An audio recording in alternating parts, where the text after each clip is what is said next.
Hello Ram Ram सा। तो जैसा कि आपने पार्ट 1 में देखा ही था कि हम आ गए थे Chennai airport, Chennai international airport, और फिर हमने लॉन्च में एक्सेस लिया और अब हम जा रहे हैं मलेशिया। जी हाँ, हमारा सिक्योरिटी चेक इन सब होने के बाद हम फ़्लाइट में जा रहे थे। हमारी एयर एशिया की फ़्लाइट थी और ये हम चेन्नई से जा रहे थे कुलालुम्पुर, मलेशिया कुलालुम्पुर, और फिर कुलालुम्पुर से आगे हमें जाना था इंडोनेशिया बाली। तो जी हाँ, सब लोग जिसे भी देखो बाली बाली बाली बाली कर रहे हैं। इंस्टा पे कोई भी डेस्टिनेशन सर्च करें अच्छी तो सिर्फ बाली ही आ रही है। तो हमने भी सोचा कि एक बार हम भी ट्राई कर लेते हैं बाली। हर जगह तो जाना पॉसिबल नहीं होता। तो ये देखिए, इस फ्लाइट में मलेशिया का फ्लैग भी लगा हुआ था। तो हर जगह तो नहीं जा सकते, एक जगह जाना था तो हमने कहा चलो बाली चलते हैं, इस बार देखते हैं कैसा है बाली। तो ये हमने फ़्लाइट के अंदर एंटर किया। बहुत बड़ी फ़्लाइट थी और ठीक थी, इतनी अच्छी भी नहीं बोल सकते हम।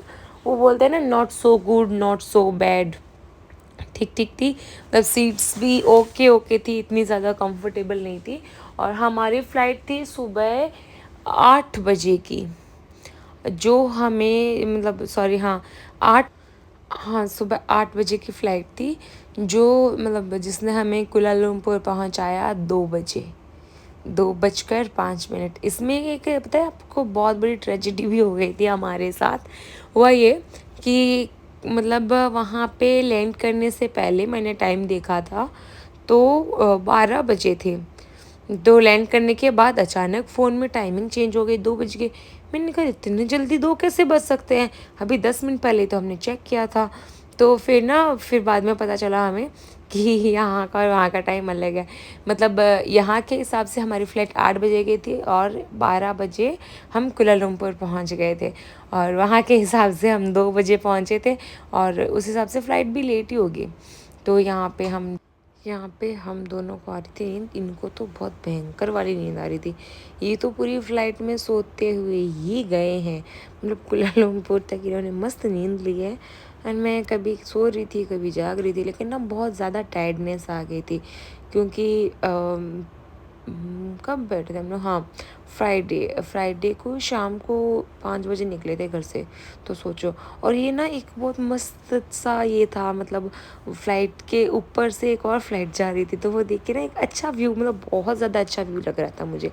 तो मैंने थोड़ा सा ये वाला भी शूट कर ही लिया।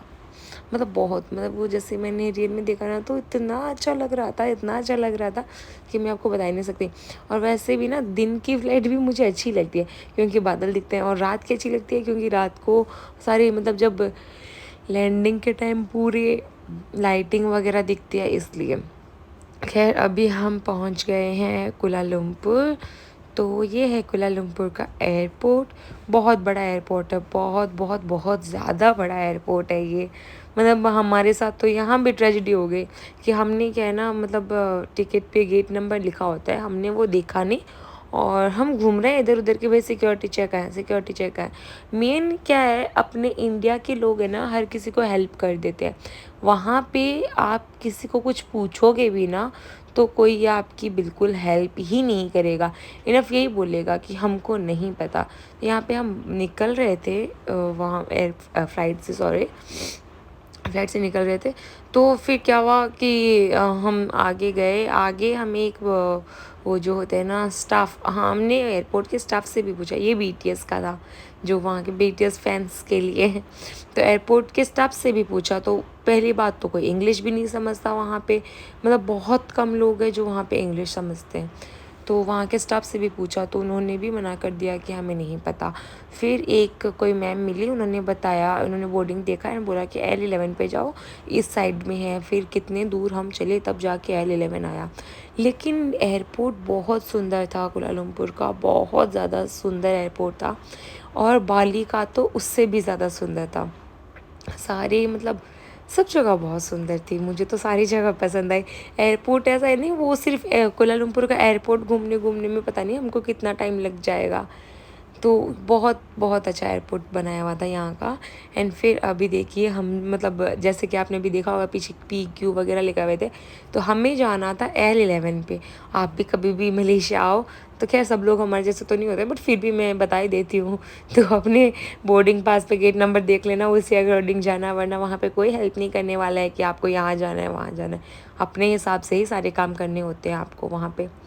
और हमारा क्योंकि बोर्डिंग पास चेन्नई में जब हमने बोर्डिंग करवाई थी तो उन्होंने कुलालुम्पुर और कुलालुम्पुर से बाली की जो वापस फ़्लाइट थी हमारी एयर एशिया की, उन दोनों का बोर्डिंग पास उन्होंने एक साथ बना दिया था। तो हमें वापस बनाने की ज़रूरत नहीं पड़ी थी बोर्डिंग पास, इसीलिए हमें वापस वहाँ पे उस साइड जाने की ज़रूरत नहीं थी। और यहाँ पे पता है इतना डेवलप्ड ये है कि जैसे अपने यहाँ होता है ना, वैसे इतना कुछ करने की ज़रूरत नहीं है। तो ये देखिए वेलकम टू मलेशिया। और अभी आपने पीछे फूड कोर्ट देखा था ना, वहाँ पे एक ये भी था, टेस्ट ऑफ इंडिया। हम लोग को उस टाइम बहुत ज़्यादा लेट हो रहा था तो मैं शूट नहीं कर पाई थी। और मेन ये भी था कि पहले वाला जो व्लॉग मैंने कल पोस्ट किया था उसमें आपने आवाज़ भी देखी होगी, थोड़ी अजीब सी आई थी, क्योंकि वो मैंने पूरा जो उसका वॉइस ओवर है वो मैंने ईस्ट कुलालुम्पुर एयरपोर्ट पे बैठ के किया था। क्योंकि हमें लगा था फ़्लाइट है 4:55 की, लेकिन फ़्लाइट थी शायद 5:55 की। तो वैसे कुछ होता था। तो वैसे भी हमें मतलब पहले तो यही नहीं मिला, ये शनेल, मतलब ये जो जगह है ना यहाँ पे आके बस दिल करता है रुक जाऊँ। शनेल के बैग्स तो भाई साहब अच्छे, मतलब वैसे डिज़ाइन अच्छे नहीं होते, लेकिन वो बोलते हैं ना ब्रांड है ब्रांड, बस कभी हम भी लाएंगे, ज़रूर लाएंगे। तो ये यहाँ पे हमारे गेट्स थे। यहाँ पे ज़्यादा कुछ हमें नहीं करना पड़ता है, जैसे इंडिया में होता है कि चार्जर वगैरह अलग रखो, ये अलग रखो, वो अलग रखो। ऐसा कोई लफड़ा नहीं है यहाँ पे। और ना यहाँ पे ज़्यादा चेक होते हैं, एक मशीन होती है वो यहाँ पे खड़ा करते हैं और फिर बस 1 मिनट में वो कोई कैमरा है वो सब चेक कर लेता है, फिर वहाँ से हम आ जाते हैं। तो यहाँ पे हम थोड़ी देर रेस्ट किए थे और यहाँ पे बहुत सारी चीज़ें थी, बहुत सारी चॉकलेट्स थी अलग अलग, जो कि हमारे इंडिया में भी मिलती है, जैसे डेयरी मिल्क है। लेकिन डेयरी मिल्क के इतने सारे अलग अलग ये थे ना, वो इतने हमारे इंडिया में नहीं मिलते हैं। खैर हमने यहाँ से कुछ नहीं खाया क्योंकि हमारे पास सिर्फ डॉलर थे, USD and INR Indian rupees थे, और यहाँ पे वो मलेशियन रुपीज़ एक्सेप्ट कर रहे थे, तो हमारे पास नहीं थे। तो वहाँ पे मैंने फिर ब्लॉग पोस्ट किया। और अब हम जा रहे हैं फाइनली बाली, इंडोनेशिया। तो ये भी हमारी एयर एशिया की ही फ़्लाइट थी और वही सेम, मतलब सब कुछ सेम ही था, तो क्या ही बताऊँ यहाँ पे इसके बारे में वापस। तो यहाँ पे काफ़ी इंडियंस भी थे इस फ्लाइट में, काफ़ी नहीं बहुत ज़्यादा इंडियंस थे, 50% इंडियंस से भरी हुई थी ये फ़्लाइट। और ये देखिए अभी हम जा रहे हैं बाली। बाली के बारे में मैं आपको क्या बताऊँ, बहुत बहुत बहुत खूबसूरत जगह है बाली। मतलब लाइफ में एक बार तो विज़िट करना ही चाहिए बाली आपको। और ये देखिए ये ना सनसेट का टाइम था, सूरज डूब रहा था तब, इतना सुंदर व्यू था ना, मतलब ऊपर से इतना ज़्यादा सुंदर। हम ये व्यू एंजॉय कर रहे थे नाचोस और चीज़ डिप के साथ। ये यहाँ पे मैंने जैसे आपको बताया हमारे पास ना सिर्फ डॉलर और इंडियन रुपीज़ थे, तो फ़्लाइट पे इंडियन करेंसी एक्सेप्ट कर रहे थे वो लोग, तो उन्होंने हमें मलेशियन करेंसी भी दी है। तो मैं आपको मलेशियन, इंडोनेशियन और USD सब दिखाऊंगी जितने मेरे पास हैं। तो ये जो नज़ारा है ना जो अभी आप देख रहे हैं, पहले मैंने सोचा था कि थोड़ा सा मतलब आगे कर देती हूँ ना, लेकिन नहीं, इतना सुंदर है कि मेरा खुद का, मैं अभी भी देख रही हूँ ना व्लॉग एडिट करते वक्त, तो भी मेरा खुद का मन नहीं भरा, इतना ज़्यादा सुंदर नज़ारा था ऊपर से। और अब हमारी फ़्लाइट लैंडिंग कर रही है बाली में, और ये है बाली एयरपोर्ट पहुंचते ही इसका व्यू। नीचे आप देखिए जो मूर्तियाँ बनी हुई इसके नीचे समुंदर सा चल रहा था, आवाज़ आ रही थी, बहुत अच्छा था। तो ये पता नहीं क्यों मेरे फ़ोन में लाइट्स ऐसे शो हो रही है। बहुत बहुत बहुत अच्छा था बाली का भी एयरपोर्ट। और हम मैंने बताया मतलब यही व्लॉग वगैरह बना रहे थे, तो ये देखिए यहाँ पे वो है ना, मतलब वो मूर्ति सी बनी हुई है, देखिए मैं यहाँ पे आपको बताती हूँ, ये रहा। तो ये अभी अभी आएगा ये, वेलकम टू बाली। बहुत अच्छी जगह है बाली। तो ब्लॉग बना रहे थे तो हमें पता नहीं था कि वीज़ा कहाँ होता है, फिर वहीं वापस वहीं वहाँ पे भी हमको आधा घंटा तो लग ही गया था वीज़ा वगैरह के लिए। वीज़ा, इमिग्रेशन और वो जो ECD होता है वो हमने पहले ही करवा लिया था। आप भी जब बाली जाए तो करवा लीजिएगा। उस सब की रिपोर्ट्स मैं आपको बाद में दे दूँगी कि हमने क्या क्या कैसे कैसे किया था। और यहाँ पे हमको पिक करने के लिए आए थे। मैं पूरा वीडियो नहीं बना पाई क्योंकि पहले मैं उनसे बात कर रही थी, तो इन्होंने कुछ ऐसे स्वागत किया हमारा जो कि बहुत अच्छा लगा हम दोनों को। और मेरा स्वागत तो हमेशा यही करते हैं, आज भी इन्होंने ही किया है, बहुत अच्छा था। और ये हम जा रहे हैं हमारी होटल, तो होटल का भी मैंने ज़्यादा कुछ शूट नहीं किया है, वो प्रॉपर मैं एक अलग व्लॉग बनाऊंगी जिसमें मैं आपको पूरा अपना होटल दिखाऊंगी, होटल का पूल एंड ऑल सब कुछ दिखाऊंगी। यहाँ पे हमको ब्रेकफास्ट भी मिलता है।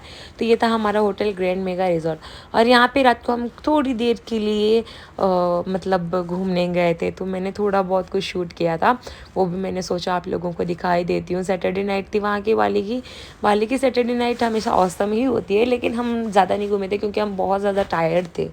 और फिर घर आके, मतलब घर आके नहीं, होटल आके सो गए थे। और ये हमारे सुबह के ब्रेकफास्ट का है, जो ब्रेकफास्ट तो मैंने इतना ज़्यादा शूट नहीं किया था क्योंकि नींद से उठ के आए थे हाथों हाथ, तो वैसे ही। और यहाँ का वहाँ का टाइम का भी थोड़ा सा इशू है, तो हमारे क्या है, आँख भी उस टाइम के हिसाब से खुलती है। तो वो देखिए ऊपर ना, वहाँ पे ऊपर हमारा रूम है और ये है हमारे होटल का पूल। यहाँ पे मैं चिल कर रही थी, आराम से बैठी थी। और यहाँ फिर हम गए थे एक मॉल में क्योंकि हमें सिम ख़रीदनी थी, तो हम सिम ख़रीदने के लिए मॉल में गए थे, लेकिन वहाँ पे बहुत ज़्यादा महंगी बता रहे थे, तो हमने नहीं ख़रीदा। और ये जो है, ये एक्टिवा हमने रेंट पर ली है 1.5 लाख रुपए में। तो आप लोग भी ऐसे सोचते हैं 1.5 लाख रुपए, वहाँ मतलब यहाँ के 1.5 लाख रुपए, इंडोनेशियन 1.5 लाख रुपए, मतलब कि इंडिया के समथिंग 700 750 ऐसे कुछ होते हैं, मतलब इंडियन 797 रुपीज़ होते हैं। तो इतने हमने रेंट पे ली थी और हम आए थे कुता बीच। तो यहाँ भी बहुत अच्छा था, मतलब इतनी ज़्यादा साफ़ सफाई। और ना एक बात और, कि जितना ज़्यादा लोग इंटरनेट पे बाली को सस्ता बताते हैं, उतना बाली सस्ता है नहीं। मतलब जैसे वो चेयर्स आप पहले पीछे देख रहे थे, वहाँ पे बैठने के भी वो हमसे 1 लाख रुपए मांग रहे थे, यानी कि 1 आवर का यही 550 तक। और यहाँ का बीच बहुत ज़्यादा सुंदर था। और हर 5 मिनट में यहाँ पे एक फ़्लाइट आ रही थी, हर 5 मिनट में यहाँ पे एक फ़्लाइट आ रही थी। तो ये है कुता बीच। और एक ना अपन जो रेंट पे लेके जाते हैं ना, उसका एक अलग ही वो इंटरेस्ट है। तो हम वहाँ मॉल में गए तो थे सिम के लिए, बट हमने सिम ली नहीं यहाँ की, क्योंकि हमारा काम हो गया था, हमने ऑफलाइन मैप डाउनलोड कर लिया था, तो हमें सिम की ज़रूरत नहीं पड़ी। फिर हम सिम इसीलिए ले रहे थे कि हमें मैप की ज़रूरत होगी, क्योंकि हम एक्टिवा रेंट पे ले रहे थे, तो फिर आने जाने के लिए मैप देखना था, बट हो गया था।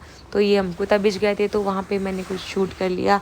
बाकी जितनी आप आगे की शूटिंग देखेंगे सब इनकी की हुई है। तो पता नहीं ये कैसे अजीबोगरीब से ऐसे शूट कर रहे थे, कभी इस हिसाब से कभी उस हिसाब से।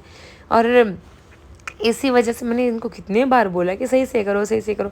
हाँ कर रहा हूँ, हाँ कर रहा हूँ, लेकिन ये भी मैप भी देख रहे थे और शूटिंग भी कर रहे थे। तो और मैं चला रही थी गाड़ी।